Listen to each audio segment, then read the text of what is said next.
Hi everybody, Michael Motto here, and as you can see I'm still sporting my beard from 5 days of fishing with my son up in Canada.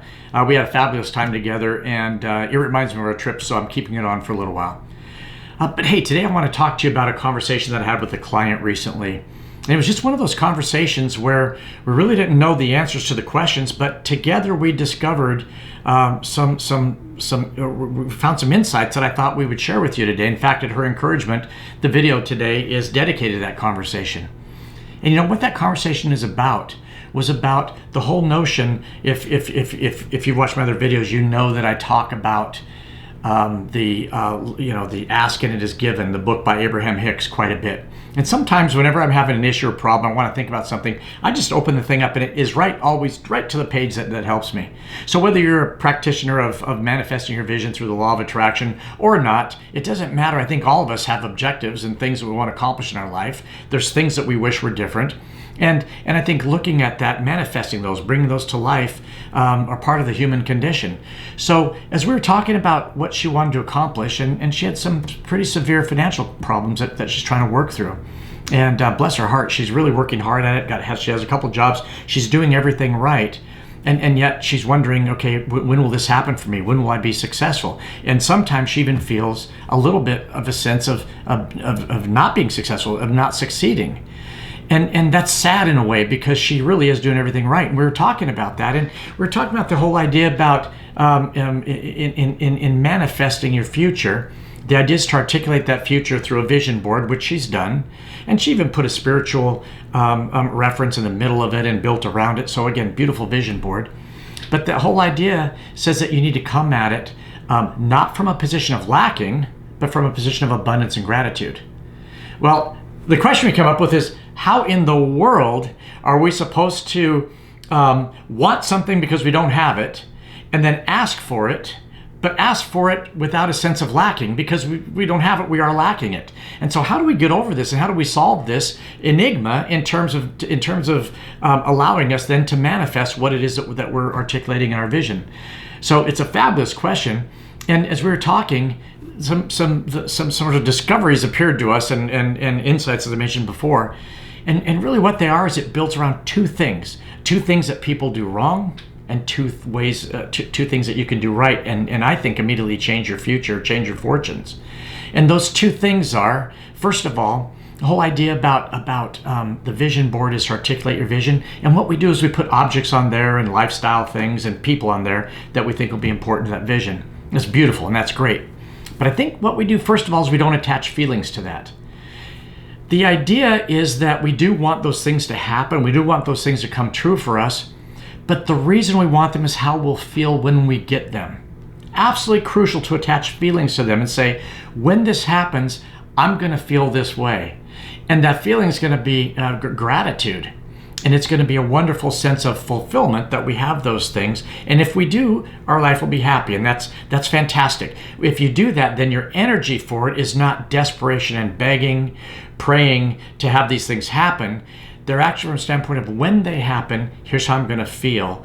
And that's step one in changing your energy and attracting it. It's called the law of attraction, not the law of pursuit, okay?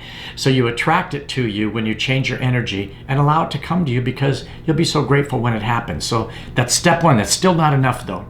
Step two is a tricky one to explain.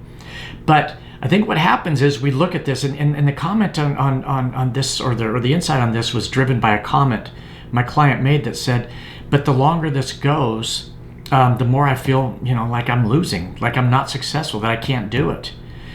And it immediately came to mind right away that number one, time is an absolute killer to my first rule, which is to attach gratitude to what you want to attain. So time is the worst stress maker and the worst killer of all. So don't put a time frame on it, or guarantee you're beginning to come at it from lacking because I need to do it from this by this time, or I need it to happen soon. And what you're doing is chasing it far, far away from you. So be aware of what time and the pressures of time, trying to do this, manifest this vision in a certain length of time, that actually will hurt you quite a bit in terms of accomplishing that vision. But the next point was that what it really highlighted for me was this whole notion about my life's not successful until this happens. And think about it. None of us know when that last day of life on this earth will be. Now think about the day, if we have fortunate enough to have a chance to reflect on our life, and think about it. And will it be that we got those things on our vision board will make us feel like we had a good life? I don't think we'll think of it that way. I think what we'll do is look at our journey, and we'll look at our journey and we'll remember that sense of fulfillment, that we had an idea in our mind, we went and did the right things, we went and pursued the right things, activities, pardon me, and then they came to us. And it's not that they came to us. I don't know that we'll remember every vacation that we manifested on that vision board. I don't think we will.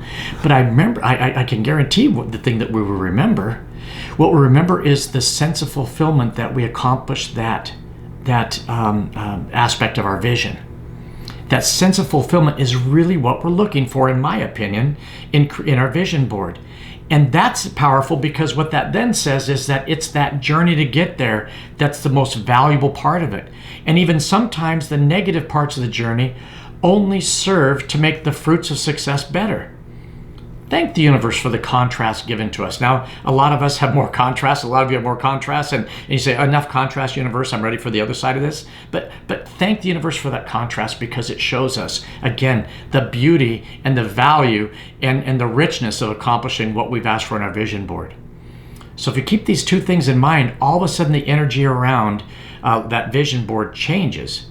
And it's not about getting it and then my life will be happy. It's about getting it because we knew what it felt like, and we were thinking already about being so grateful for the attainment of that, and the wonderful sense of freedom that we'll have when we get those things on our vision board. And then secondly, let's honor the journey that we're all on. We're all on a journey. We're all going to create new visions all the time. We're all going to want different things. And so once we say we're a failure because we don't attain that vision, we're not enjoying the journey at that point. So with those 2 points, I hope that makes sense for all of you, because it's been powerful in terms of how it allows me to look at my vision board, the things that I want to accomplish in life. I can tell you my shoulders have dropped 4 inches and I'm pursuing it now, but enjoying the pursuit. And I hope this inspires you to enjoy your pursuit. So with that, I want to go into other examples, but look, with that, I'll cut off this video and say, let me know if this resonates with you. Let me know if you want to talk more about this, because I find it fascinating. You can tell I get excited and passionate about this subject. So, hey, look, thanks everybody for joining in today. I hope your August is wrapping up in phenomenal fashion and you're getting ready for September. Thanks, everybody. Cheers.